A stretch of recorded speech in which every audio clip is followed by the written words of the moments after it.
This is a recording with Rauf Ramsey, longtime Subud member. And the first thing I'm going to ask you, Rauf, is how did you find Subud and how did you come into Subud? Okay, Rahman. That's actually a bit of a long story. So if you'll allow me, I'll tell it in the way that I would like to relate it. Good. There's a bit of a long story because it really starts with my childhood in Atlanta, Georgia. I was born June 14, 1941, which makes me 81 years old in June. In Atlanta, Georgia, my parents were both religious, very much so. My father, they both were very active in the Christian church. And by that, I mean the Disciples of Christ, not as opposed to Church of Christ. It's an offshoot of the Presbyterians. And so they were both very active in this church.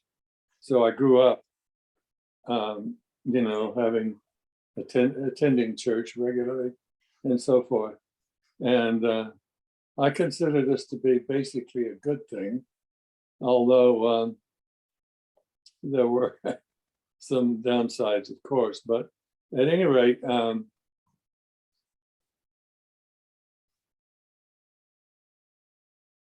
and my grandparents also were members of the church, and they weren't very what I would consider to be dogmatic or heavily proselytizing. That church is not. So it was reasonable, but the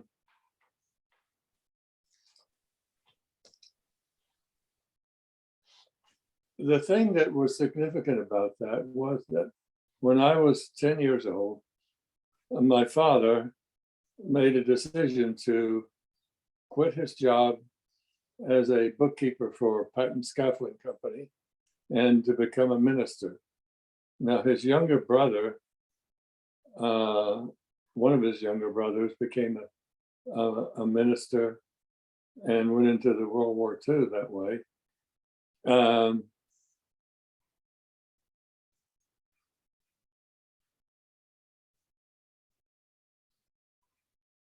This caused a big change in my life,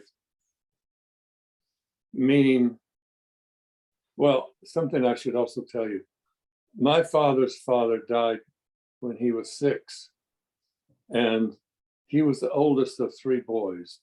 And his mother, in a day when there was no welfare or food stamps or anything like that, raised these 3 boys herself by turning her house into a boarding house and taking in washing and so forth for people. It was a hard life, and my father worked from a very early age, and he expected me to do the same, maybe a bit too early for my taste. At any rate, so as a result, he really had no role model of how a father should be. However, he tried, but what happened when he became a minister, he devoted himself so deeply to that it was as though it was like he had died. He was gone to that degree. He was so focused on his ministry. Now, how do you complain to God about something like that? So you can't.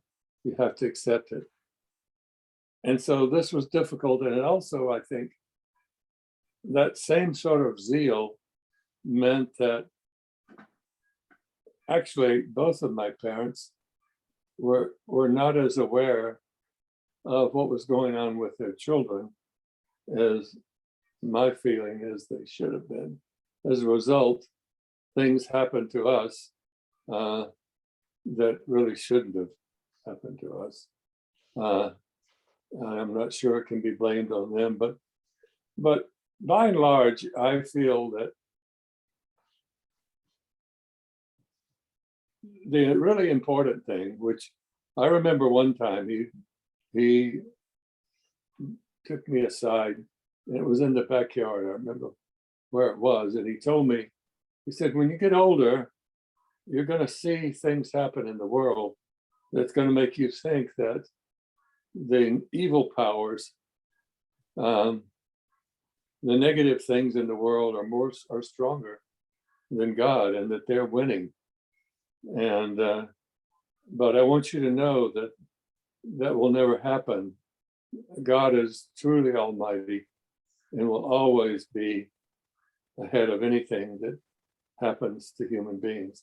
And I remembered this, and I felt that this was a good thing that he impressed on me. So what happened that led me to Subud eventually is that as I was listening to all of these things from the Bible, I felt that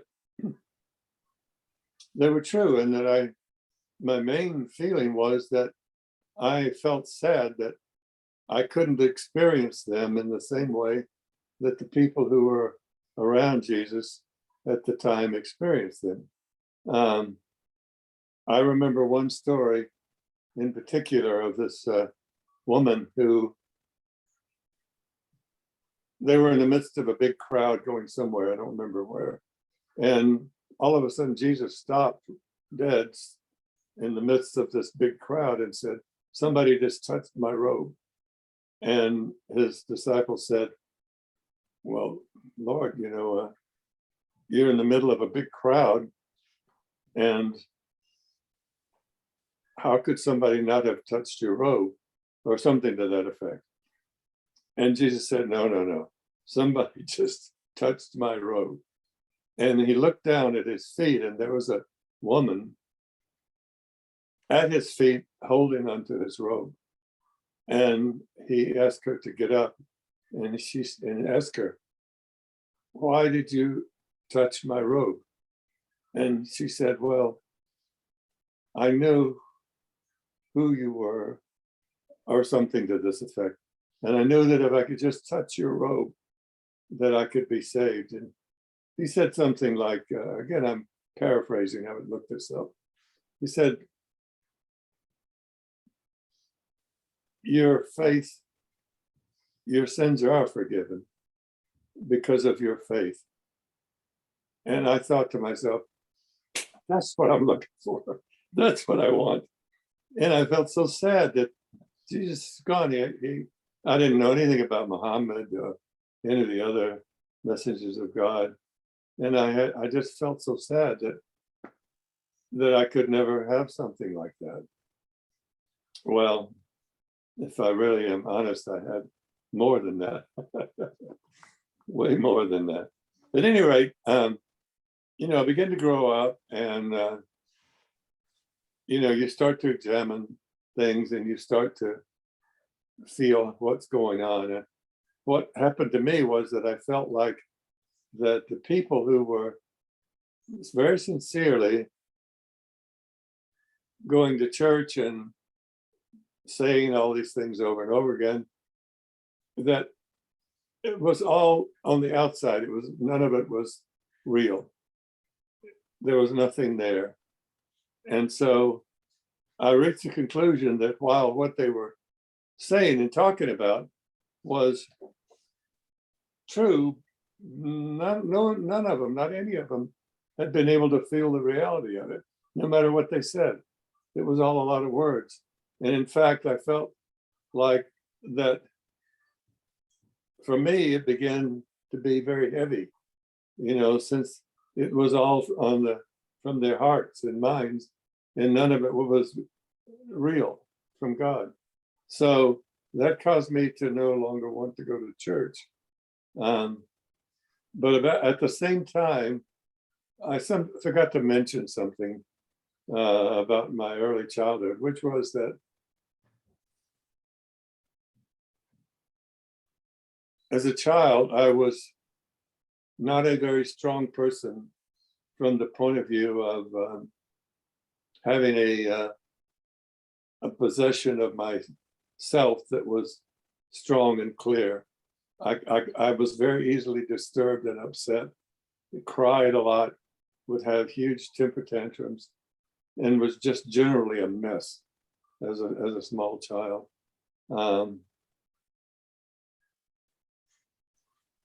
And eventually this developed into an understanding with me that my feeling as I felt in my life was not good. I felt in general to be me was not a happy thing.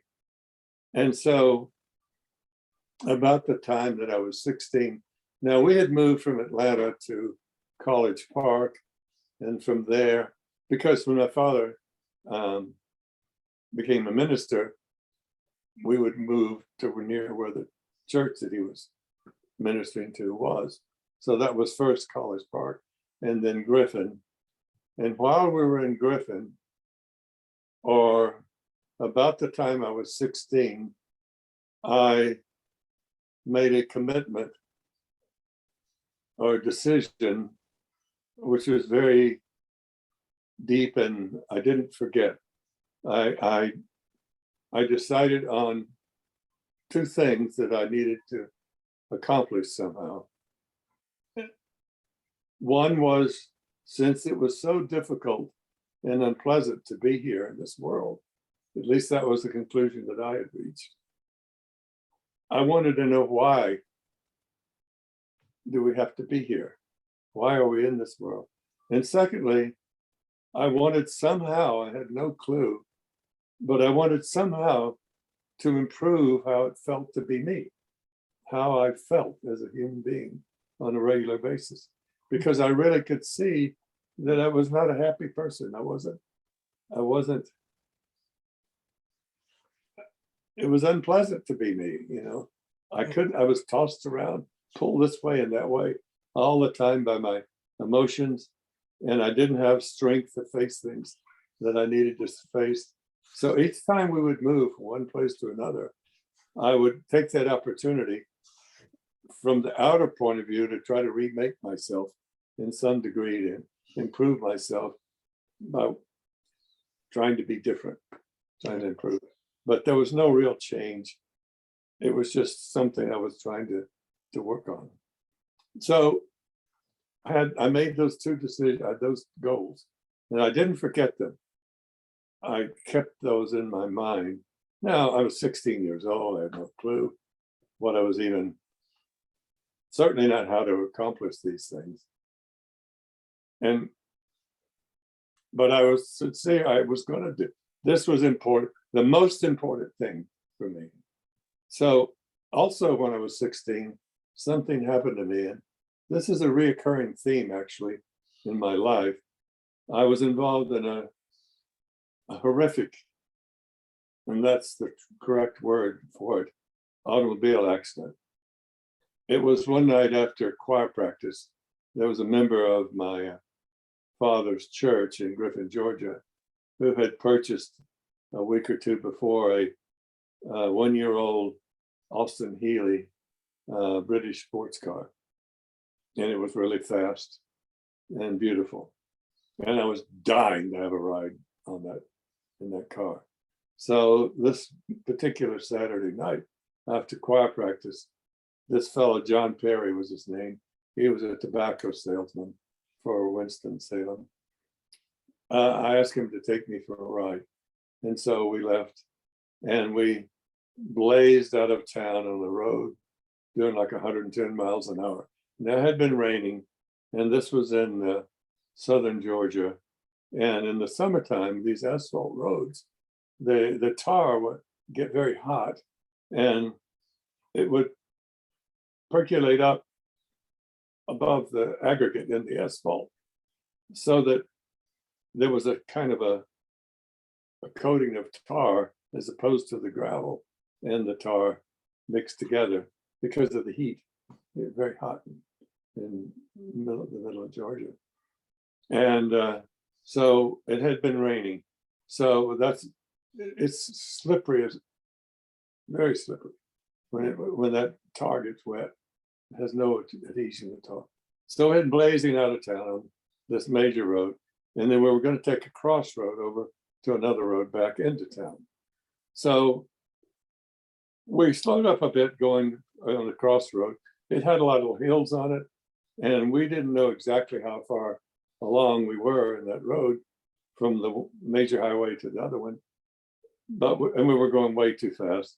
So we popped over this hill, and about 70 feet in front of us was a stop sign, and on the other side of the road was a bank, a dirt bank.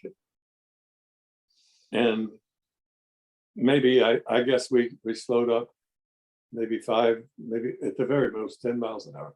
So we hit that dirt bank on the opposite side of the other road, somewhere around 60, 65 miles an hour, 90 degrees. So from what I understand, and from what I knew at the time, a human body cannot survive a stop from 60, 65 miles an hour. Yeah. You can't survive it. Well, usually, you hear people say, I don't remember what happened, anything. I, on the other hand, remembered everything. I remember I remember coming over the top of the hill, seeing how far away it was, knowing that we were going to hit, and just observing what was happening until there was one point when I passed out. I remember being tossed around inside that car like a ping pong ball caught in the corner. I remember my head going bang, bang, bang, bang, bang, my head just bang, bang, bang, bang, bang, bang, bang, all inside of that car. And I know the car it hit so hard it bounced over and then back again. It bounced over and then back over again. The frame was bent, the engine block was cracked. My wallet was 50 yards down the road beside one of the front wheels. It was an enormous impact. And then I woke up, came to, I presume I had passed out. And it had severed my upper lip from the edge of my nose right the way through completely. It had knocked, not cut, but knocked all the meat off my lower jawbone. I had received such a blow here that it had knocked all the meat, knocked it off the bone by a blow. It knocked this tooth out here. A big Charlie horse on my knee, and a compressed disc in my spine. Aside from that, although that's a bit of an injury, could have been worse, you think. John, the driver, well, when I came to, I got up and slowly, because when I sat up, all the blood poured down out of my mouth. And a funny thing about me, it's always been the case. If there's something like that happens, I never get upset or panicky. I'm very calm and just try to figure out what to do to take care of things. So John, I got out of the seat. I was still in the car, sitting in the seat, although it had been thrown all over everywhere. I got up and saw John lying on the ground, sort of writhing on the side of the road. And I said for him to just lie still and that I would get some help. I walked over to a house nearby. It turned out to be one of my classmates in high school. And this was Saturday night. And so I walked up on the front porch and the door was unlocked. I walked right in the front door. Well, the front door led into the living room, and then beyond that, her bedroom. And she was sitting there at her dresser, putting her hair up in rollers or whatever. So in walks this apparition, you know, with teeth showing where his lips should be and blood all down his front. She screams and runs out of the room. I didn't get a chance to say anything to her. And I was intent on finding a mirror to see what had happened to my face. So there was a big mirror in the living room. I walked over to it and I said, oh my goodness, that's a mess. I said, well, I'll just have to have plastic surgery. And I let that be and walked back outside, figuring that she would call help or something. I just figured, well, I wasn't going to chase after her. At any rate, I walked out, and then there was a black and white 56 Mercury. Some people from up north had pulled over and had been getting. John was standing there, holding his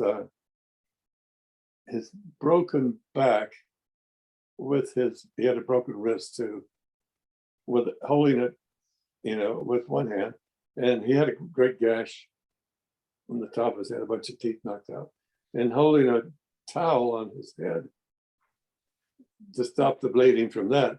And so when I walked up, they said, well, you guys want us to take you to the hospital? I said, sure, we'll tell you the directions. So we hopped in this 56 brand new car, white and black, blood everywhere. These people. So they drove us to the hospital, and we just simply got out of the car and walked in the emergency room. So the nurses all, what are you doing? You're not supposed to be walking around, all this stuff. So they laid us down and started working on us. Well, John, poor guy, he had a wedge fracture of his back.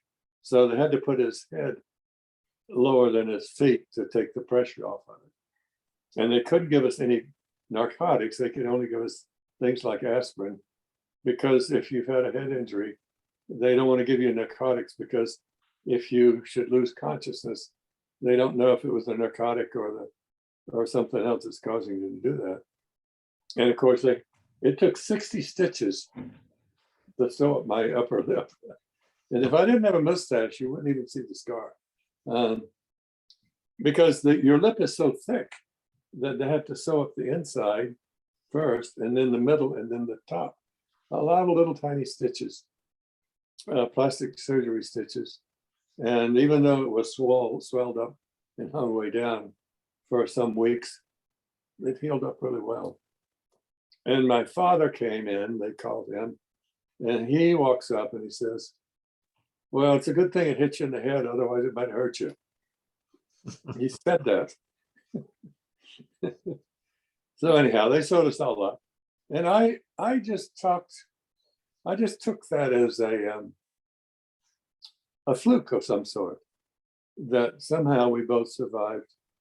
And I'll tell you later when the appropriate time comes in the story, what really happened.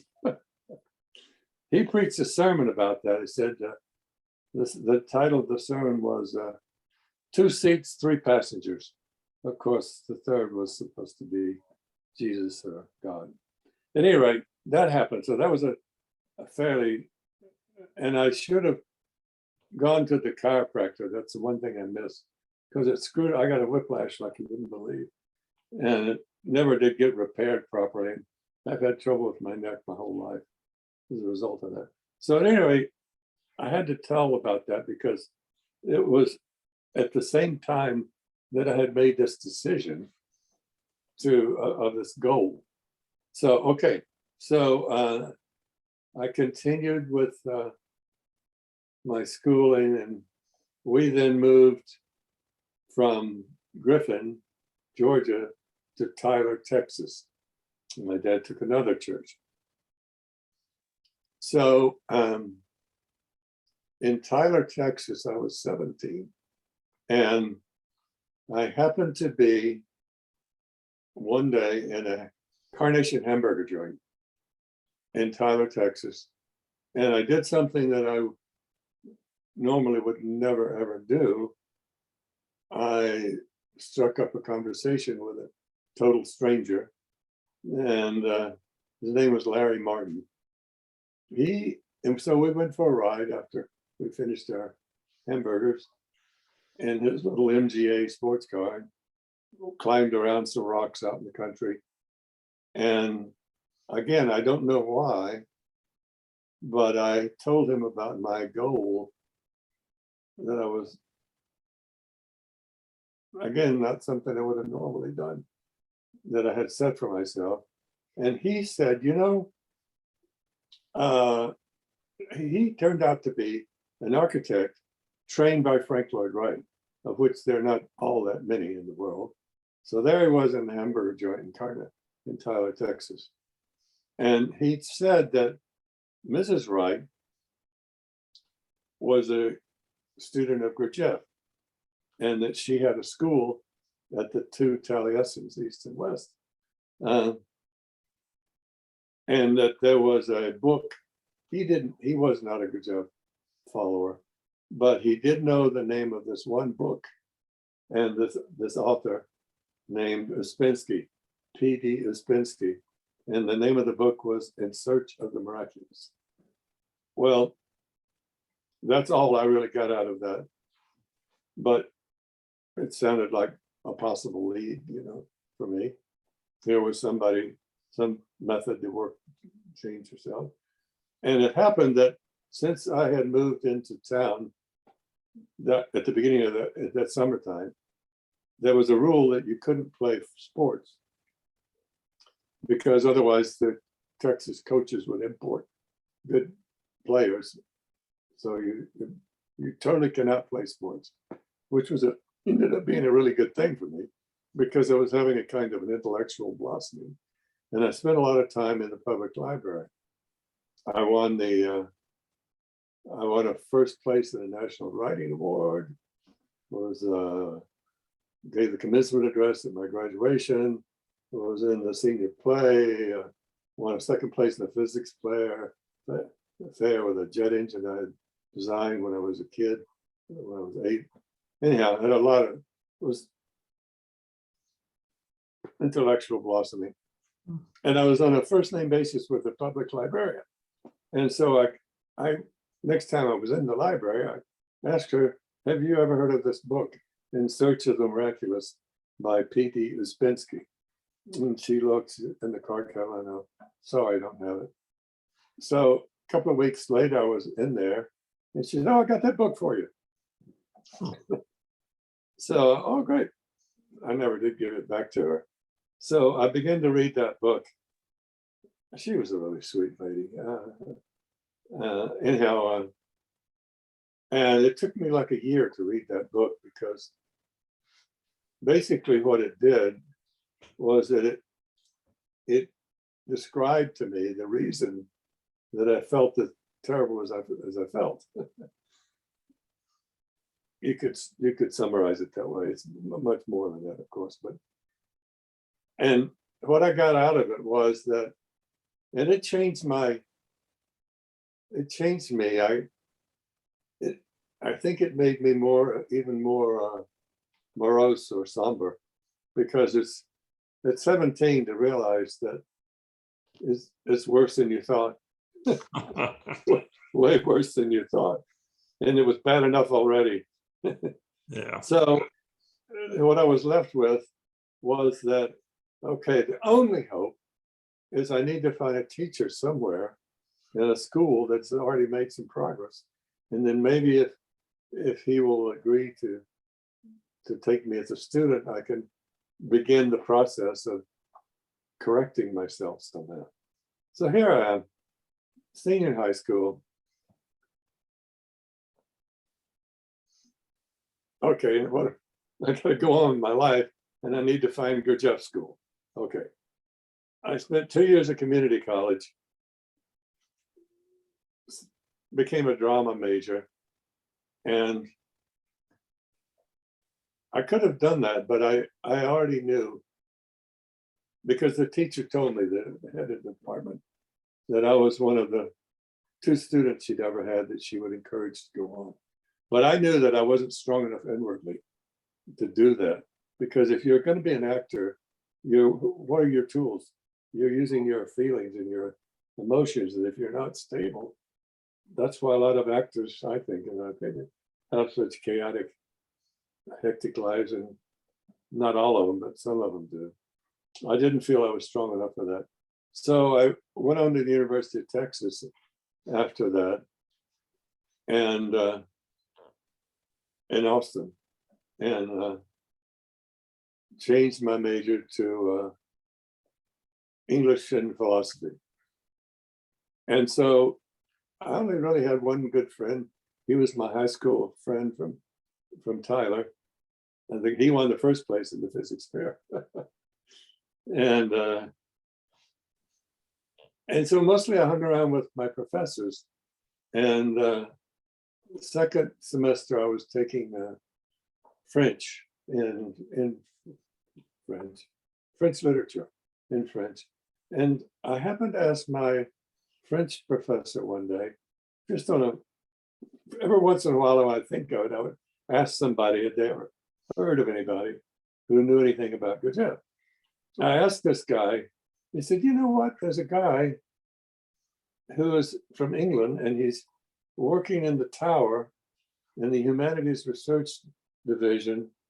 He's a Russian Jew, and I think he said something about Gurdjieff. Man, this is big news for me. I immediately tore up to the tower and found this guy and asked him, could I come see him and ask him about Gurdjieff? He said, yeah, come around to my flat tonight. Oh boy, I was so excited. Because, you know, how many Gurdjieff people are there in the world? And in Austin, Texas, for Christ's sake, in 1962, you know? Yeah. So he said, come round to my flat. So I was there at his flat that night. And I said, okay, can you tell me, are you a member of a Gurdjieff group? He said, well, you know, actually, I don't follow the Gurdjieff work anymore. And he proceeded to tell me about his having been opened by Bapa in Coombe Springs in 1957. And he said, you know, Subud is, it actually begins at the goal of Gurdjieff. That's the first thing you get. I said, wow, this is what I've been looking for. This is even better, way better. And so, but I forgot to tell you something very important. When I was in community college, you know, in those days, you knew that when you finished your education, you were going to be drafted. That was a given. And Vietnam was starting to, well, not at that point. It hadn't gone up when I was in community college. But you knew you were going to be, you had to satisfy your military. That was, if you were healthy, you were going to go. Or you could try to avoid it, but I wasn't into that. So I had joined a Marine Corps program to become a pilot, a Marine Corps pilot, because I had always loved, ever since I was tiny, I loved flying. Anything to do with aviation. It took a long time. I had to take tests and tests and tests to qualify for this program. They had to, you know, spatial perception, and they had to give me medical, physical. So I qualified for this program.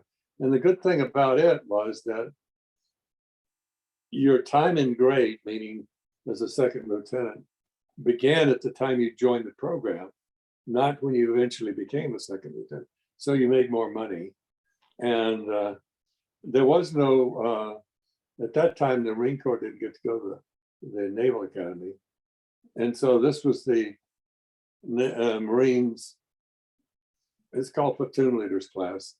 It was their answer to, you know, academy. It was hard to get in. I had to get my teeth fixed. They fixed my teeth. And then I was actually had been sworn in as a Marine. I had a serial number. So I had joined that 2 years previous to coming to University of Texas. And it was coming up on my first summer after your third year. Then you go away for your first summer's training. But in the meantime, Vietnam had cranked up and the Marines were bombing the Vietnamese over there, you know, and I said, oh man, I don't mind fighting. I just don't want to be bombing these, dropping napalm on these Vietnamese, and I don't know what to do about that, you know. It wasn't that I didn't want to fight. That wasn't it at all. I just didn't want to do that. And so somebody told me that if you joined another branch of the armed services while you were in the Marines, then the Marines would discharge you. So I thought, well, this is maybe a way out, because I couldn't become a conscientious objector. I wasn't really a conscientious objector. I just didn't want to be bombing Vietnamese anymore. So that's what I did. I just went down and joined the Army. Didn't say anything to anybody about being in the Marines. And so when I came to the Army, they said, well, you want to be an officer? We'll make you an officer. I said, nope. I want to be an enlisted man. I want to be a truck driver. That's all I want to do. I just want to be a driver. Because I figured, okay, I likely won't be killing anybody. I'll have time to write because I was writing poetry. And this seems like a good way. So I joined the Army and they shipped me out. And the first thing I hit was basic training. And the guys who were giving it to us had been called up for the Berlin airlift. And then because Vietnam was, remember when they had to fly supplies into the western zone of Berlin? It's called the Berlin. These guys, and they were pissed off at the world because they got called up for that. And then they got held over because of Vietnam. And boy, they took it out on us, man.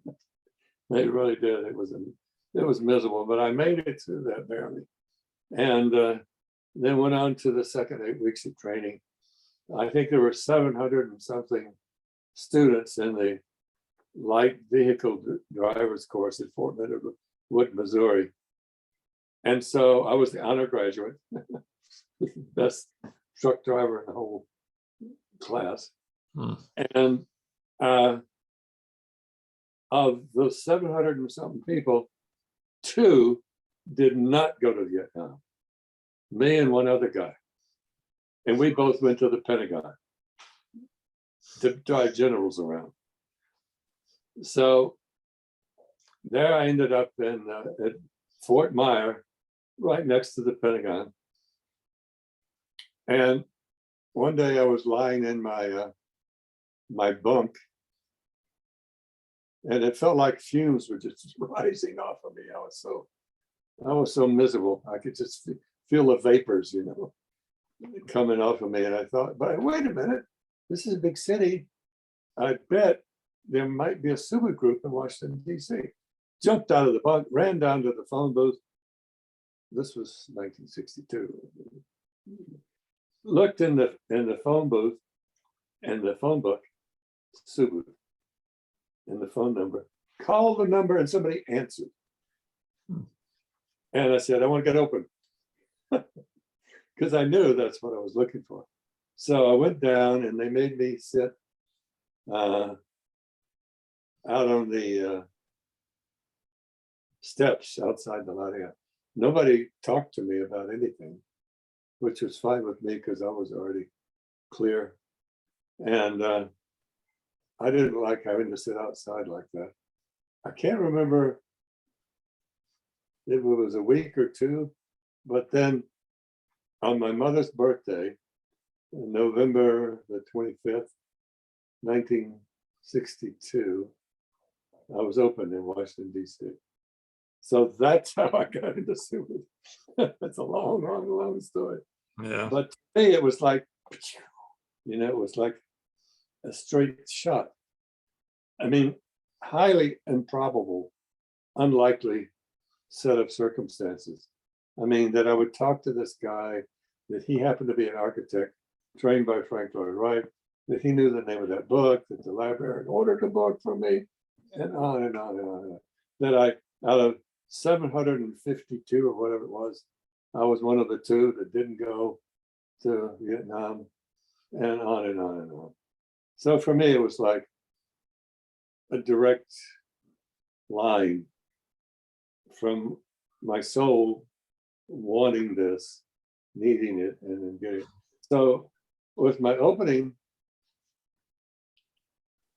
I stood up, and I know that Ibrahim Clark was there at my opening. A guy by the name of George Carasso, Landon Gray. I'm not sure if Lambert Kalmikow was there or not. I don't think he came that time. But there were a handful of guys there. And they said begin. And all that happened to me was my knees fell off of me. And I crumpled onto the floor. And I just stayed there the whole audience. So the next audience, however, I started to move and moved more and more and more and more. And it developed very quickly into a spinning and a kind of dance. A relatively small room, 5 or 6 or 7 guys in there. And here I am spinning, dancing, not only spinning in a circle, but the circle was going around the room. And my arms out, and as I was spinning, all of a sudden the arm would come back in. I don't know why. I wasn't able to control anything. I was missing somebody, whacking them, but my arm coming in out of the way. And I was spinning in the middle of all these people. It was wonderful. It was just wonderful. It went on and on and on for months. It was so nice. I'm so thankful for that. It was really something. I'm very thankful for it. And so then Bappa came to visit Washington, D.C. He gave talks, and I went to those. And in those days, you could request an interview, which I did.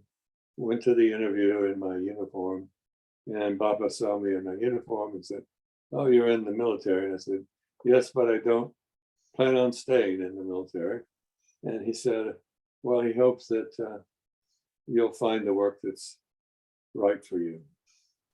And that was about that. I was nervous being around Bappa, but I was thankful for that, because not only then, but when I went to the talks, there was this delightful, delicious feeling that you had when you were around Bappa. There was, people were getting cramps in their cheeks from smiling.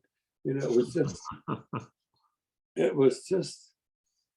was so true and so there. But you felt happy, blissful, just to be near this guy. It was quite unmistakable and remarkable. And so that was about all the experiences I had at that point with Bappa. So then the army decided to send me to Germany. And so I could have possibly rearranged that, because I was in the Pentagon and I knew people, in those departments. But I asked the helpers test, should I go ahead and accept this transfer to Germany? And it was, yes, you should. So I went ahead with it, and they put me in touch with the helpers in Wolfsburg. Now, this was early days, like 62, and nothing was as well organized by a long shot. I mean, there was not even a national organization in Germany yet. There was little groups, here and there. And so they put me in touch with the people in Wolfsburg, got me the address. And so when I got there, they were going to have a big meeting in Easter. I got there in February of 64, I think it was. And so I asked if I could come to this meeting. And I said, sure, come on up. So I took a train up, didn't know much German yet at that point. Got a bus somehow to the Forst house, walked around, came in the back door, and there was Hermina Roots. And she fixed me a nice breakfast. I was impressed with how beautiful she was. She's a beautiful woman. And I got to stay with Richard in his apartment or his studio. I got to stay with him in his studio, ride around with him in his little Volkswagen bus. And we had the most wonderful time. You know, the Germans were so friendly, and we took walks. It was so, and you know, I taught them how to sing songs from the South.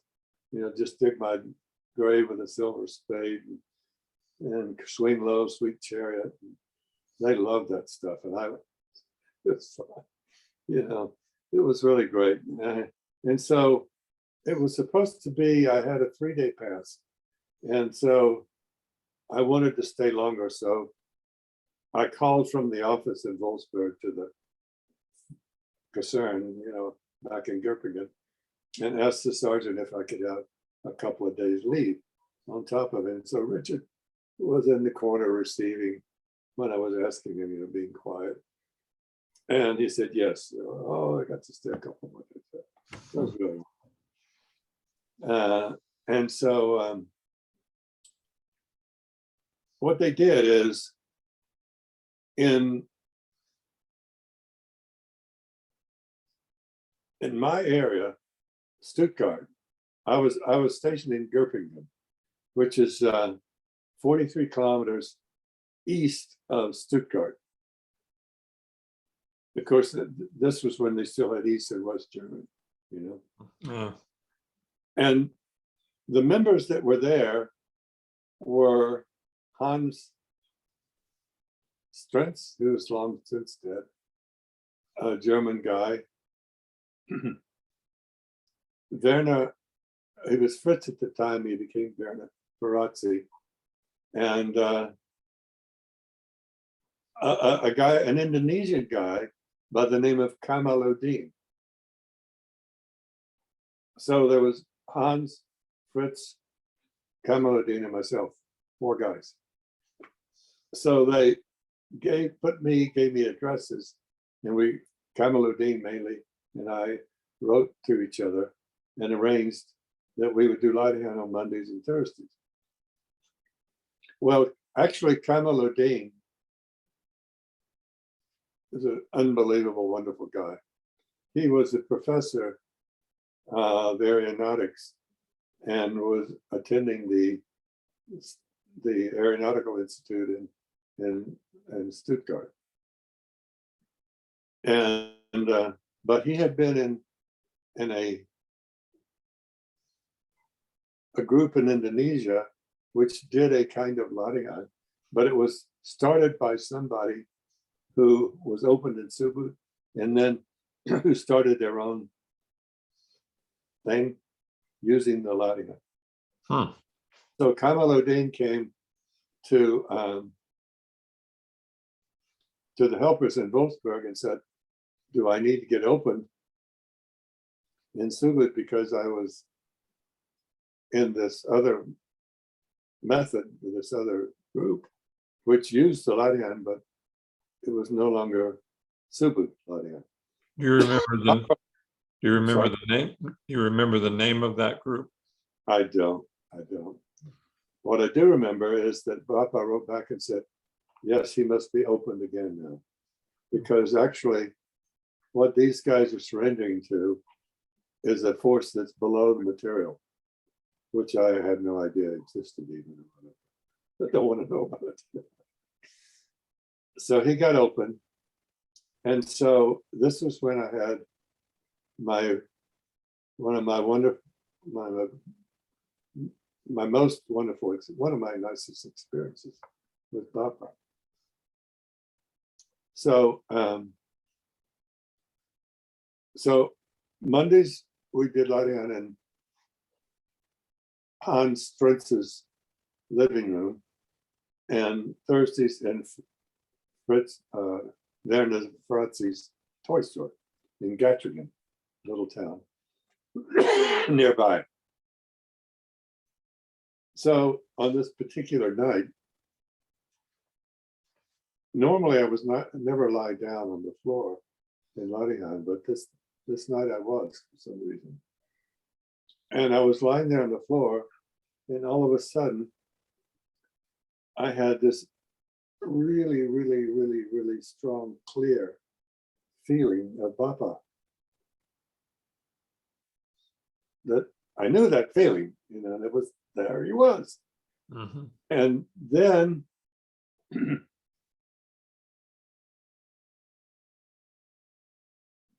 Bapa's voice began to come out of my mouth. My mouth was speaking, but it wasn't I wasn't the one that was doing it. Bapa was talking out of my mouth. That's what I experienced. And I can tell you that it was just a delightful experience. It was so nice. Shocked them, absolute. It shocked me because it was so strong and so clear. And it went on, I don't know how long, maybe a minute or so. Not very long, a minute or two or whatever. And I was just so impressed and so moved.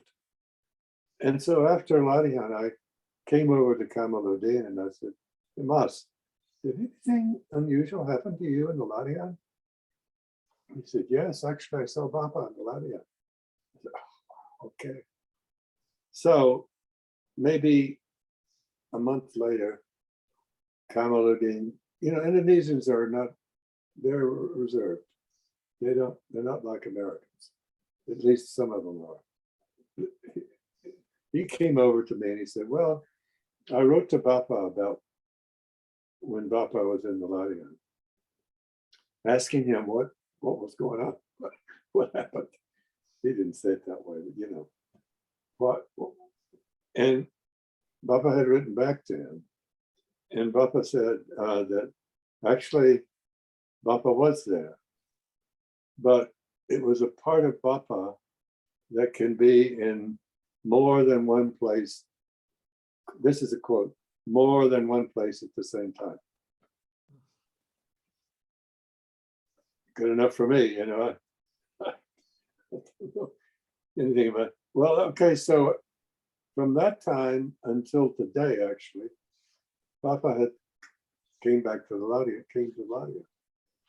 So usually when we would do Larihan at Werner's toy store, there's a little bit more room than the living room. There was we clear the stock out in the basement there, the lower showroom. And I would have this particular experience where it was like if you see a little kid that's when his father comes home from work, he's happy, and it was like that for me. I was very happy to see Bapa. I didn't see him, but I knew he was there. And Kamaludin, he would be doing these movements, which I have never seen the like of since. What he was doing. And Kamaludin told me that Bapa would do testing with him in the Larihan. Okay, now Bapa's in Indonesia, right? At least the Bapa that we see when we see Bapa. But yet he was coming to do Larihan with Kamaludin and I on a regular basis. Now, this is one of those things where this was something that we experienced, and I don't ask anybody to believe it or not, but I experienced it, and so did Kamaludin. Yeah. And so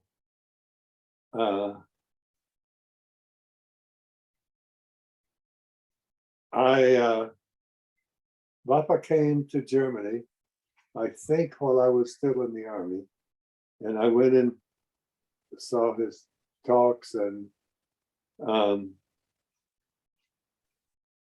met a lot of Subud people. You know, a lot of Subud people would always come. And at one of these occasions, Ruth Gusen plays a big part in this whole Germany experience. Have you ever heard of her? Say that again. Ruth Gusen? Gruson, Gruson. Ruth Gusen. I think I've probably seen her, but I never knew her very well. Well, she was one of the people who came from Germany to Coombe Springs to get opened and bring Subud back to Germany, among others, you know, Richard and Amina and many others. And so what had happened to her was that she and her father and her husband and sons were quite wealthy, and they lived in what became the East Zone, you know, after the war. And she had a house in Planegg, which was her summer cottage in Bavaria. Planegg is a suburb of Munich. It's about 16 kilometers east of Munich. And so she had this beautiful little stone, well, not so little, quite a large stone house in Planegg, Heimstatten Allee. That means hometown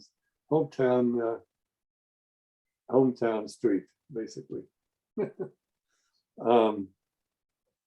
So Papa stayed there and would hang around there. And her father, Ruth's father, who was, I think, 70 at the end of the war, when they hitchhiked from where they were in the East Zone to get to their house in Planegg. And when Bappa came, they were all doing Ladihan in the house. That was where they did Ladihan, in Ruth's house. And they just called him Father Wuttig. His last name was Wuttig, which is pronounced Wuttig in German. So he came up to her one day and he said, "Ruth, I want to do this, what you're doing." And she said, what do you mean? "Well, you go down and you do this thing. I want to do it." He didn't even know what it was. He was 90, okay, when he was opened. And he got open. She said, "Oh yeah, you could do it, okay."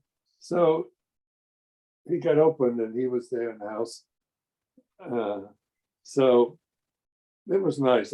We would be sitting in the living room there in Ruth's house, and Papa would just have us stand up and do testing right there, how do you laugh and all kinds of really nice stuff. And it was literally 5 feet away, and Papa says, "Okay, stand up, receive." That's nice. It was really nice. So then, in those days, if you were going to be discharged from your active duty was over, and you could show that you had the means to support yourself, then the army would let you get discharged in Germany, and then a year later, they would ship you back, just like they would have if you'd gotten discharged and were sent straight back. So I elected to do that. I got a job working in the education center in Munich. And I got a room in Ruth Gusen's house. She used to rent rooms to bachelors, to supplement her income. And it was the most wonderful time. It was just so nice. The group would take a walk every Sunday. Spaziergang. It's a German tradition to take a walk every week. And I'm talking a big walk. I mean, we take the train somewhere and walk back, you know. And Ruth was 70 and she steamed right along with everybody. And it was such a beautiful, wonderful time. And that's where I got my first Subud name, which was, I wrote to Papa because I knew the name I had wasn't correct for me. And I got the name back, Raimund, Raimund. And it came on a Thursday. And I was so happy when it came.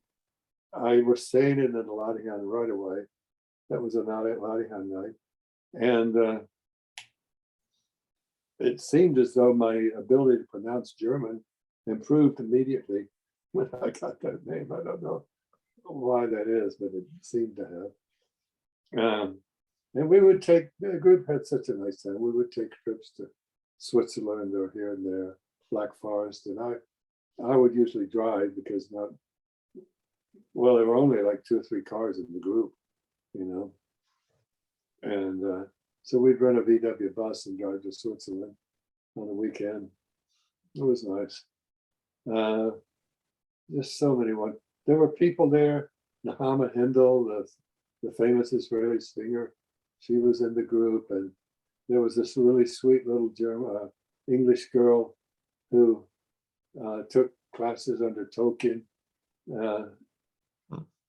and would tell us about that. And Mary Elizabeth Galois, who used to live with the Finns, and I saw her again in Freiburg, and she was still kicking. And a lot of German people I saw again that I had known before. And as it happens, there was a similar thing that happened. There was an American guy named David Powell, P-A-L, who was the son of George Powell, who was a famous Hollywood producer who produced the first version of the War of the Worlds, the one before the recent one that, what's this man, the guy, famous actor did. Anyhow, he was a famous Hollywood producer. So David Powell and his, I guess his wife, they were also in a group that used the Ladihan, but used the Ladihan as opposed to surrendered in the Ladihan. You know it. Yeah. And so I got involved with them and moved out of Ruth's house and moved into an artist studio up in the Bavarian Alps, and got under the influence of something that they had been influenced by. Luckily, this was just before I was coming back, and when I got back to New York City, a couple of Subud helpers saw all this in my Ladihan, that I had something that was out of place in there. And we did testing and I got freed of it right there. But what happens to you if you haven't experienced that like that, you can a little more easily recognize something like that when it happens. And so it helps you to understand what's going on a little bit, you know? Yeah. Basically what it comes down to is just the feeling or the attitude that you're not really surrendering only to God, but that you're using this for your own means somehow, which is totally, but people do that. They actually believe it, and that can mess you up. It changed my Ladihan, and not in a good way. And the people in the group noticed it, you know. Well, I didn't stay there long enough for it to get fixed, but it did get fixed after I got to New York City. And Michael Medeiros, and there was another guy that was helped me with that. At any rate, I'm trying to do everything. Oh no, one of the most wonderful things that ever happened to me happened at Ruth's house after I was living in her house. So one day I had come back from work and I was lying on the bed. You know how you sometimes you're not really asleep, you're not really awake, you're sort of just dozing and you're sort of just in a quiet place and just looking. And so I'm looking at the wall in my room and I see that there's a picture on the wall. And as I begin to see this picture, I realized, hey, wait a minute, there didn't used to be a picture on that wall. And I sit up and look at this picture, and there is a picture, except it's the people are breathing in the picture. They're, you know, Harry Potter, it's like that, but nicer. So the people are alive in the picture. So I'm looking at a picture, which is really, I'm looking at the people on the wall. Yeah. Picture though. And who it is, and so it's Papa. Papa sitting in an easy chair, you know, he sits so relaxed. And standing beside Papa is like a maybe 10 or 12-year-old kid. And I'm looking, that's Kamaluddin. I see that's Kamaluddin standing by Papa with his arm around Papa's shoulder. And then there's another person, more like a toddler, maybe 2 or 3 years old. And he's in Papa's lap. And I'm looking and that's me. I'm in Papa's lap. I'm telling you, the feeling that went with that of security and just, it was so nice, really nice. And I understood at that time that the reason I saw this was to show how it is with us and Papa. All of us, you know. He said so many times that we are his children. Yeah. And it's really, really, really, really true. And Papa even said, no, Papa's not just saying this. This is really true. You really are Papa's children. And it is absolutely true. No different than that. You know? And so that was really, really nice. I'm very thankful for that. I'm leaving out a few things, but it's just getting very, very long. So, because I got to hold up a bunch of other stuff.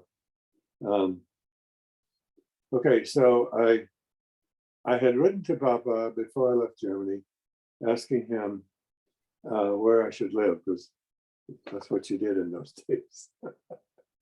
At least that's what I did. And so he said, you should live in Los Angeles, California. So I took a bus from New York City after I got back. And to Post, Texas, where my father helped me buy a car. And then I proceeded to drive on from Post, Texas, which is in West Texas, to Los Angeles. Never been to LA before. Drove over the hill, you could see the smog. It's worse than it is now. Really bad. Down into the middle of that, found Hope Street, no problem. Drove right into there just in time for Latihan. Did Latihan, and by the end of the evening, I had a place to work, a place to stay and a job. The job was working at night for the Bank of America. And the place to stay was in this house that a whole bunch of bachelors had rented in Redondo Beach. And so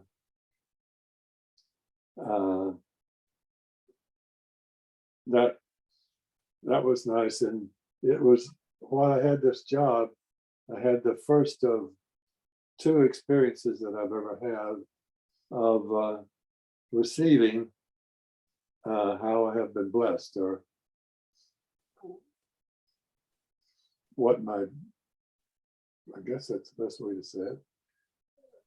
And they both have happened at dawn. They always happen at dawn, these experiences.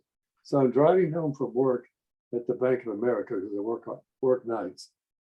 And all of a sudden, I begin to experience how my life has been blessed. Oh, I left out something kind of nice too, that happened while I was in the Army in the Pentagon. I'll tell you about that later.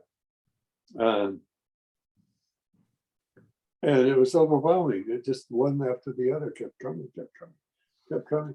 And the only thing I could do was just to weep. Just weeping from being overwhelmed. I mean, the very idea to say thank you would be just ridiculous.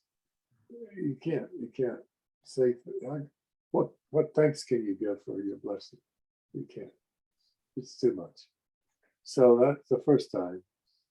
And what I forgot to tell you about in the Pentagon was, so after I had been assigned to the Pentagon, I had delivered a car in the bowels of the Pentagon, way down underneath. And I'm walking back up to the office of the motor pool. And all of a sudden, I begin to receive the 23rd Psalm. But it was as though I had written it, meaning that it was true for me.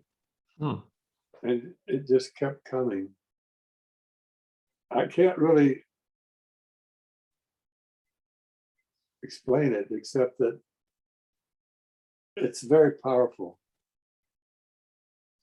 psalm. You know, the Lord is my shepherd, I shall not want. Yeah.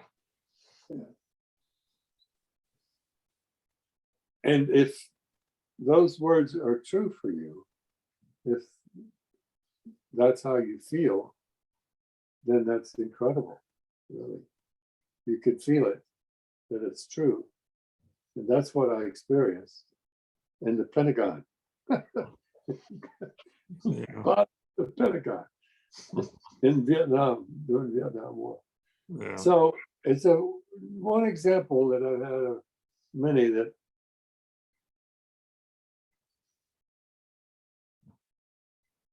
if God wants to give you something, it doesn't matter where you are,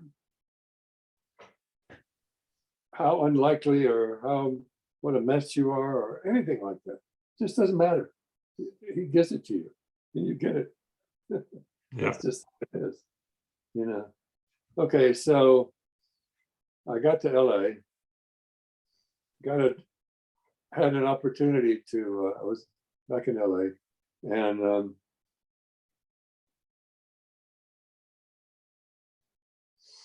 bought a Sunbeam Tiger, my first and only sports car, which is a British sports car with a Ford V8 in it. Because I thought, well, I better do it now. I'll never have another chance, which is very true, actually. So I also got a single, which is basically one room in Venice on the water for $80 a month, if you can believe that. Now it would be $1,800 maybe, or no, maybe more. Yeah. Probably more. And I would drive to Hollywood every day. I had the opportunity to decide between two jobs. One would have been as a computer programmer for NCR, and the other was to work through this guy, David Powell, that I had met in Germany on a movie that was being made in a commercial house, which is the name of a film studio that makes commercials. There was a guy that was working in this commercial house doing stop motion animation. by the name of Eric Von Bülow from the famous Von Bülow family. And they were doing preparing a pilot for a stop motion television special of The Happy Prince by Oscar Wilde. If you don't know that story, you should look it up. It's a beautiful, beautiful, beautiful story. And Gregory Peck was going to narrate it for us. There was a picture of him on this in the studio. Is that okay? Yeah, just every once in a while, little pop-up things come on my computer. Okay. So at any rate, I got a job working on this film, building sets, and that was where the direction of my life changed, away from intellectual pursuits to working with my hands and building things. And what I really wanted to do was to be able to build something and have it come out the way I meant for it to. You know. And I worked on that for 2 years, and we got the pilot ready to go.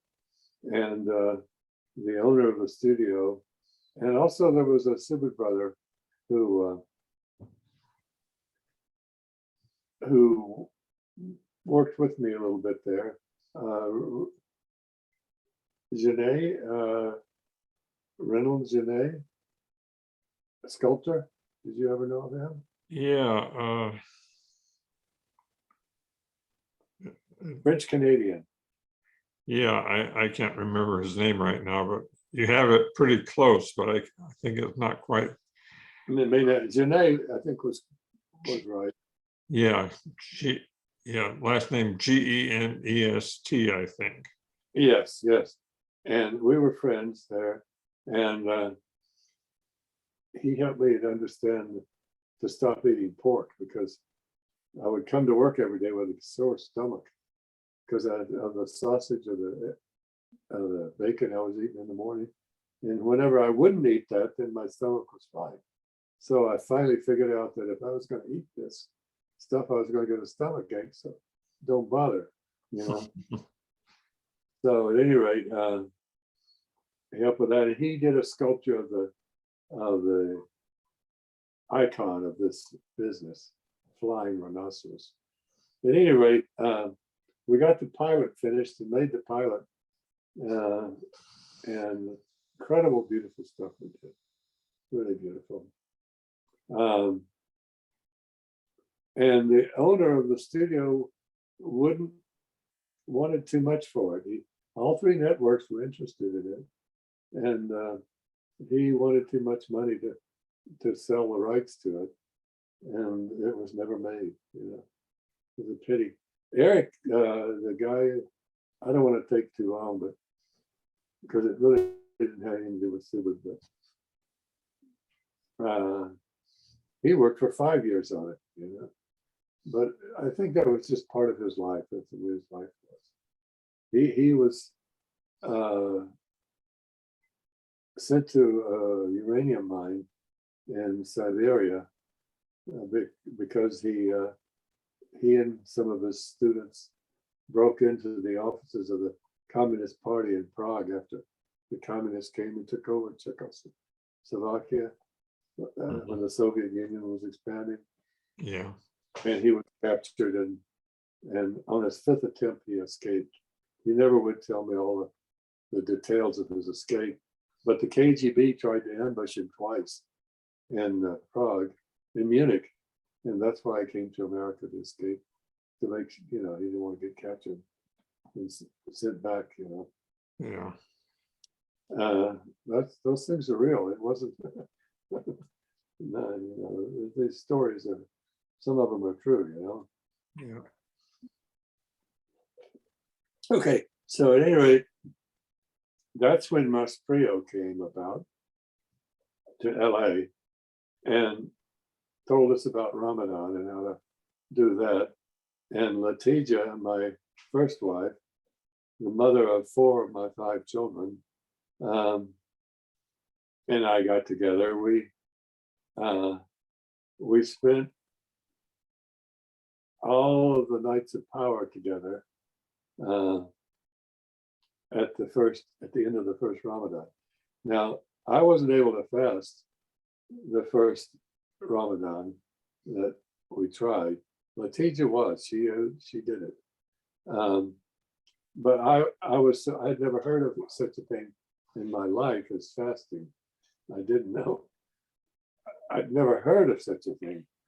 I mean, I remember staying up all night and eating something weird for breakfast and not being able to eat or drink, and standing on the street corner in LA. My lips were numb, like I had, I couldn't figure out how to cross the street. I was just slammed. And so I went to the helpers that night, it was a Monday, and tested with them in LA, should I fast? And they said, well, maybe wait till next year. So I did, but Latija was able to fast. But at the end of that Ramadan, we realized that we were going to get married, That's kind of what happened. It just happened, And she became pregnant immediately with Lukman, our first child. So then we were living in LA, and I was working for the union, building apartments. And then Skymont happened. And Mas Prio said, if I wanted to go there, there was a place for me. That's what he said to me, in this sort of oblique Indonesian way of saying things. So I felt we should go, and so I packed up. It also worked out with my job that it wouldn't be a problem for me to leave for a while. There was a lull in the work. So my boss, who was a wonderful man, I had made really good progress in my carpentry, learning carpentry, and was a foreman already, but I still had a lot to learn. He gave me a bunch of power cords and a skill saw to take with me, and don't worry about getting them back to me or whatever kind of thing. And so Latija and I packed up this. I had bought a really clean, I think it was a 1960 Mercedes, it had 100,000 miles on it. 220S, it was a really nice car. Loaded to the gills with tools and clothes, and left LA and drove all the way across the country, literally all the way across the country to Skymont. Arrived in the beginning of May, I think the 10th, thereabouts, at Skymont.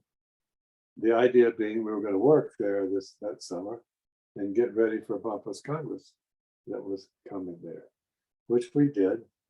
We built the stairs down to the gym and the stairs down to the showers below, and got the inside of the lodge, a lot of things done in there, and just spruced the place up. And so that we were there during Bapa's Congress at Skymont. Maybe you were too. Yeah. So one nice little story that happened there. Ibu couldn't walk down stairs that well, particularly ones that were as long and involved as the ones down to the gym. So we had the idea that we would make a kind of a sedan chair for her. And so we got a really sturdy upholstered chair and bolted some 2x to each side, two to each side. No, one on each side. And with the idea that Ibu could sit in that, and then 4 guys, one on each corner, would pick this chair up and carry Ibu down the stairs.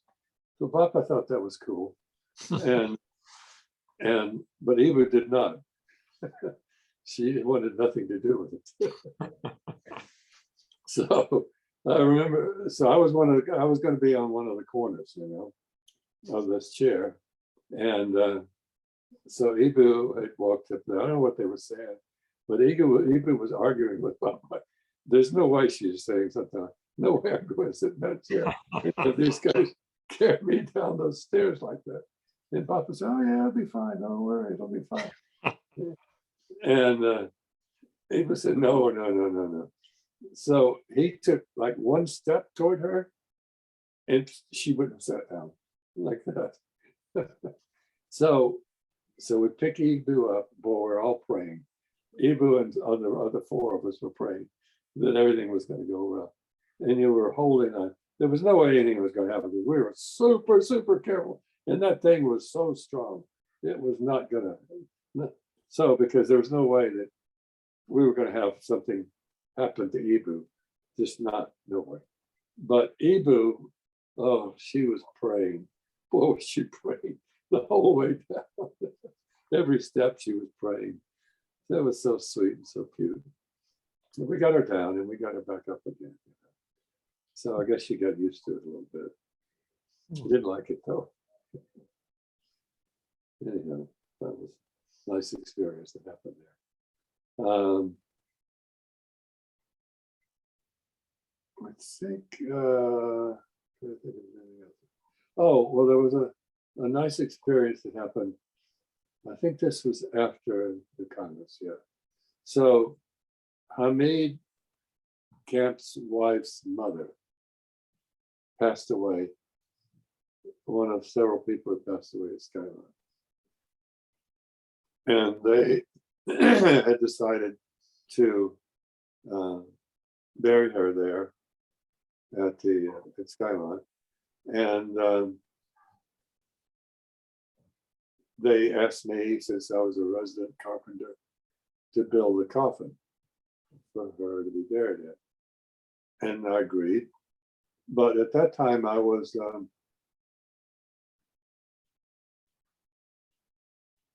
president of the first board of directors of Subud East Coast. That's what the organization was at the time. And I had to drive on Sunday to a meeting of this board of directors. And as I was driving to this meeting on Sunday, knowing that I was going to build a coffin on Monday, because she passed away on that Sunday, I think, pretty sure. Anyhow, she passed away. And I'm driving to this meeting and I'm receiving how I should feel when I build this coffin for this lovely old woman. And so the next day I got back and I went out and bought the materials. And as I was building this coffin for her, I had that feeling that I had received. And so I got it done and we put her in the coffin and buried her. But I remember being really impressed at how,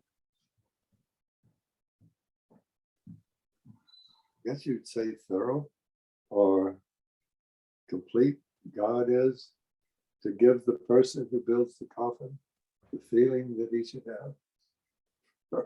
A Subud person who is going to be buried, Mm-hmm. What's more can you, what more? I'm sure I'm leaving out a bunch of things from SkyMod, but I've got a few things more to relate, so I don't want to take too terribly long. Okay, so the time came for Letitia and I to leave Skyline.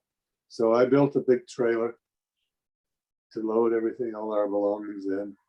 And we had a Suburban that we built and fixed up as a travel.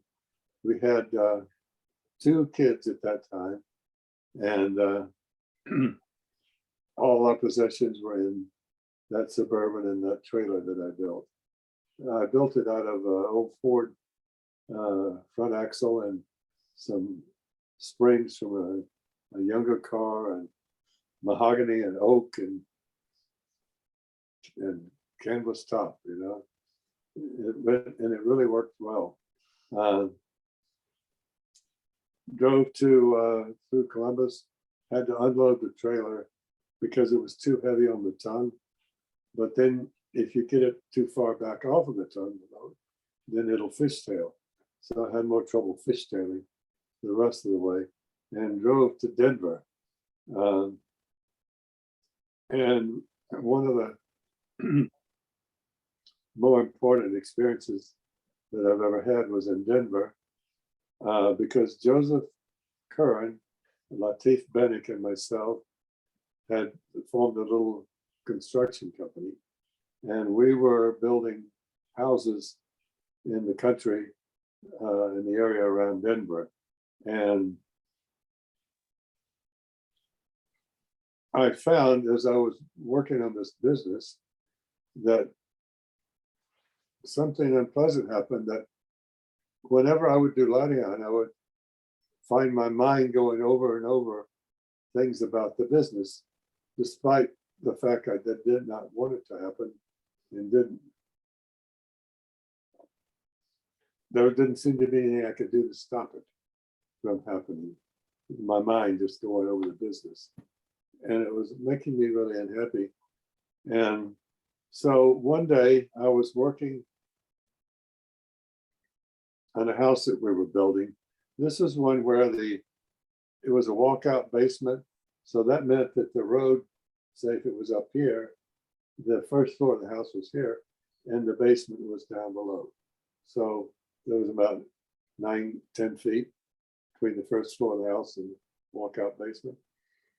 And we had built the foundation was in, and we had built the deck, meaning the first floor of the house, and we had built the walls. They were lying down and ready to be raised up. And when you do that, you have the sheeting on the wall extend out over the bottom of the wall, so that when you raise the wall, it'll cover the edge of the deck. But this sheeting is not supported. It's just covering. And I happened to step on that sheeting by mistake and was losing my balance. And I thought to myself, well, it's only about 9 feet. I'll just jump as opposed to trying to gain my balance and dive back up on the deck.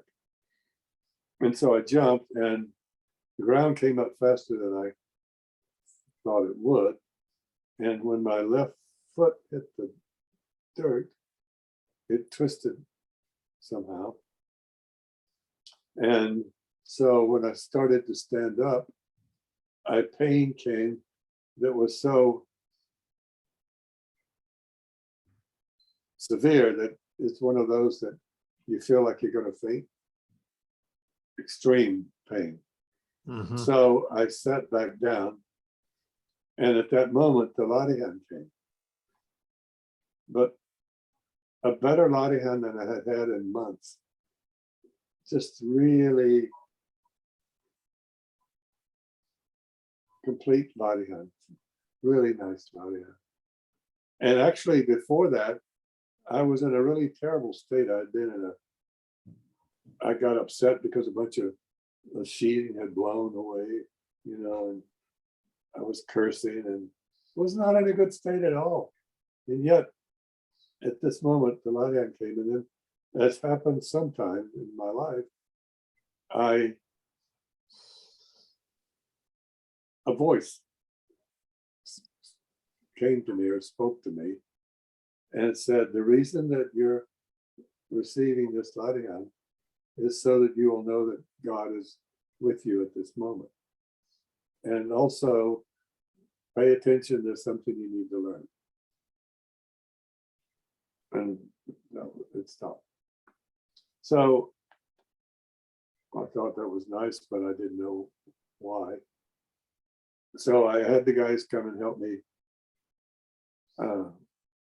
to hop back up to the top. I couldn't walk, particularly the rough ground. So I just put my hands on the, on their shoulders. They took me to the local doctor who took an X-ray, and he came out and said, "I'm not going to try to treat this. I'm going to send you into Denver to an orthopedic surgeon." And I said, "Well, what? Can you tell me what it is?" He said, "He'll explain it to you." So I get in there, and the guys went back to work, left me on the gurney there in the hallway. Then the surgeon comes out with the X-rays, and he tries to explain it. He said, "Okay, so say if these are your toes, and this is your calf, your joint is a little bit, it's not completely round. It has a little corner to it. And when you hit, your ankle had twisted, and the corner of that joint, ball joint, got driven into the socket, and it deformed the shape of the socket and cracked it up about 6 inches and knocked a hole in the socket. So you have a ball and socket that no longer fits." And he said that in a case like this, it's extremely difficult to repair this.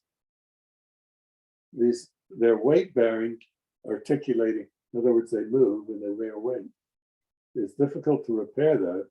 In fact, he said that our percentage of success is very small, 2-3%. And on top of that, we don't have now they do, but then they did not have a viable ankle joint replacement. They didn't have one at that time. Because this is 72, about 1972. A long time ago, actually, if you think about it now. 50, how many years is that? 72, 22. Long time. At any rate, he said, if we don't operate, you won't be able to walk on it because it'll hurt just like it does now. So he said, well, but I remembered then when he told me that what I had received when the right hand came, that God wanted me to know that he was there and he knew about this already. That God was obviously already aware of what had happened, because that's why he came to me. And I said, well, go ahead and do the best you can. And he did. He operated the next day. And boy, there was a lot of pain with that. That hurt like hell. The only thing they could give you was morphine, and that would only last like a half an hour, and you couldn't get another shot for 4 hours, But that went away, and I couldn't put any weight on it at all for 8 weeks. I couldn't put any pressure on that foot. That was the one time in my life I had purchased salary insurance. No idea why, but I had. So that, together with the workman's comp, my income was about the same as it was when I was working, together with salary insurance and the workman's comp. And then after 8 weeks, I also was able to get a job for us, another project to do, by just calling people on the phone when I would listen to the gambang sometimes. It's about all I couldn't do Larian, And when I would listen to the gambang, I would feel things tickling in my ankle. So anyhow, after the 8 weeks were over, doctor cuts the cast off. Okay, when this is off, it's going to crack and pop a lot. So he took it off, and no cracking and popping. And he said, well, try to put some weight on it. And I did. It hurt? No. So I was the 2%, of the 3%. But I didn't expect it. I wasn't, I just let it be, and see what it would be. and I didn't imagine that it was or wasn't. You know? So that was a very powerful experience for me that made me really understand that God really already knows what's happening with us all the time. He's already there before we even know it. And he can penetrate through whatever we're going through, no matter what. So from time to time, I would have various surgeries, broken wrists, hernias, you name it, whatever, knee replacement. Whenever I would have these surgeries, I would remember that God already knows what's happening, and I could surrender and let go without being worried about the outcome. Mhm. So this finally culminated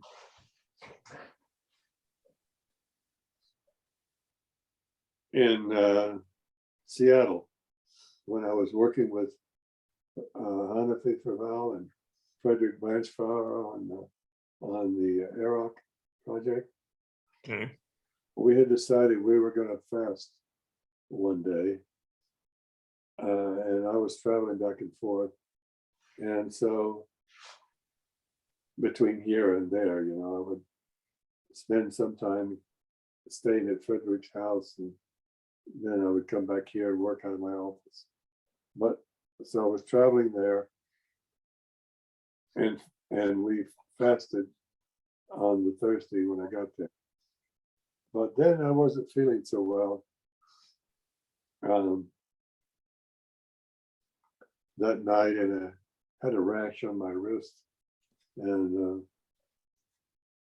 started having a theater and a little difficulty breathing, and couldn't find a doctor to see me. Went to a skin doctor because I was developed a rash all over my legs and my arms. And he said, "You don't need a skin doctor. You've got something. You have something, you know." Sent me directly to the emergency room. And when I got there, they put me in isolation immediately, in a room by myself. And the doctor comes in, and he's wearing a mask, and he says that I'm exhibiting symptoms of a bacteria that has been making the rounds. It's very virulent and very deadly, and it's actually been causing deaths. You know, and I felt really bad. I didn't feel bad because of that. I just felt bad. You know, I had like 103 and a half temperature and difficulty breathing, and I knew I was sick. So the doctor, he said, we're gonna put you on intravenous antibiotics and keep you in isolation and try to find out from taking blood what it is that you have. And so when he left, I was there by myself, and again the same voice that I had heard before. I've had this voice several times in my life, and I always recognize it. It's as though I'm talking to myself. Me is talking to me. And it said, "Well, Rauf, it looks like there's a chance that you may be going to die because you're really quite ill and you have this malady, whatever it is. And if that's the case, what do you say?" So that's the way it was presented to me. And I said, "Okay, if it's time, I'll go." And Miriam at the time was this was the 2002. There was a big meeting in England. She was at that. You remember, does that ring a bell? There was a big meeting in England, and then Miriam was at that. A lot of other people too. Yeah, I don't remember that one. Well, anyhow, so what happened though was that I was really super sick for like 10 days. But there was a separation that happened between my body, which was experiencing this really bad illness, and my inner, which was actually in a very peaceful and happy state. After I had said okay, I didn't feel any anxiety or worry about what was going to happen to me if I was going to ever die. And after so many days, my blood oxygen got back up again. And they realized that I didn't have the bacteria, although they hadn't yet found out what I did have. But they said that I was well enough to travel. I wasn't contagious. So my daughter, Laura, came and took care of me for a day or so, and then got me to the airport because I was so weak that I couldn't even carry my bags, pull them along. I had to ride on one of those carts, at the airport, and got back here, went to the Skymont reunion, which is when that was. And after that, I wasn't getting any better. I didn't know what was wrong. So I had this thing I used to use. You wear it around your chest, and it shows your heartbeat on like a watch on your wrist. And so I put that on to see if I could see what was going on. And I was lying on my bed just resting, and I wasn't doing anything. And my heart rate was like 160 beats a minute.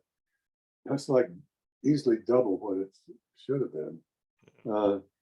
So I called Dominary up and I said, hey, do you know a heart doctor I could go see?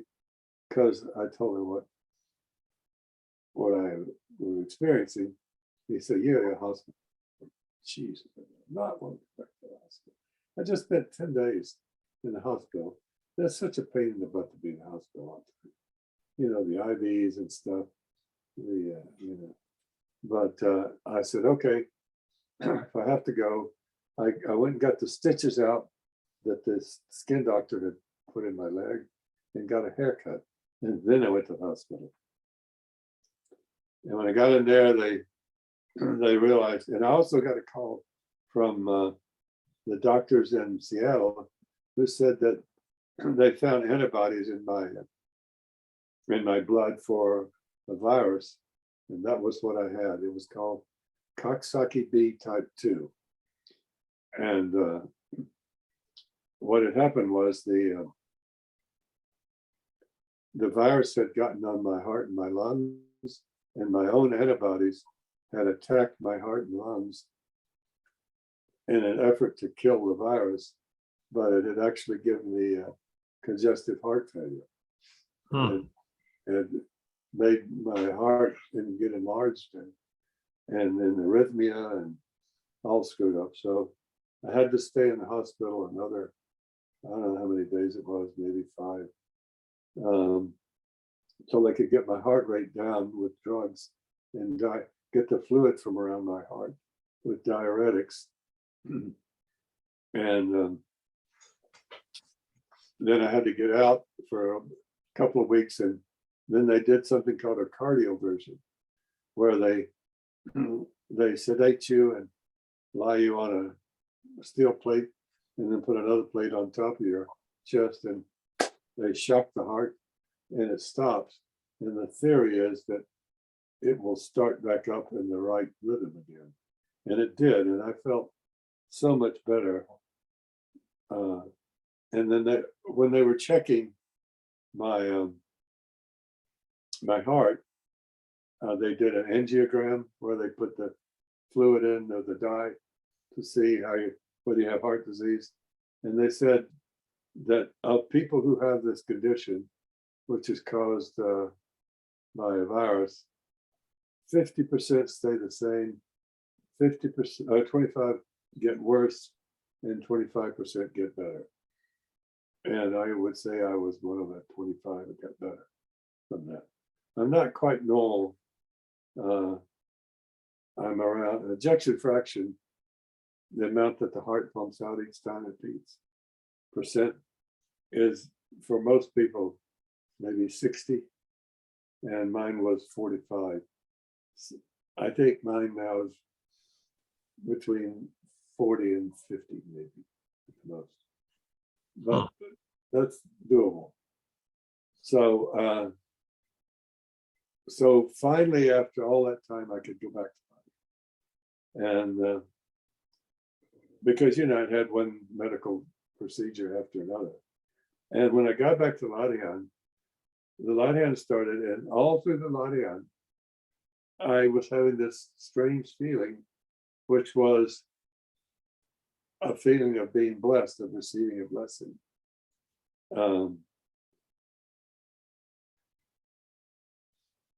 And finally, I said to myself, I asked Eladia, why am I feeling this way, that I have been receiving a blessing?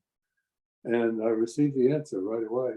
And it was that when I was asked in the hospital, and I was in that room,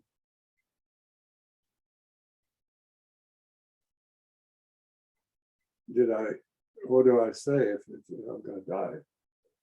And I said, it's okay. That was a test. And you passed. So that's why you're getting a blessing. That was the test. And it was so nice, you know. So that has stayed with me since then. Together with knowing that God knows, and that if you surrender, then that's all you need to do. That's all you need to worry about.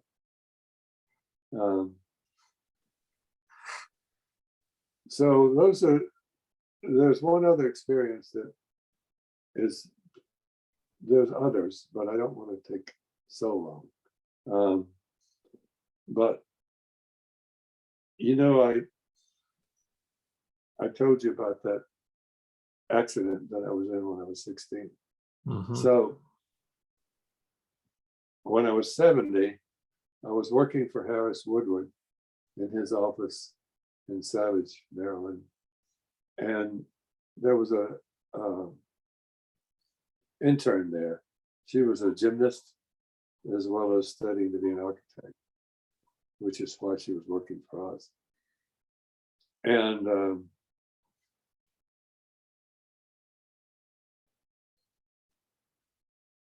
so she had been talking about how she got injured, you know, doing gymnastics.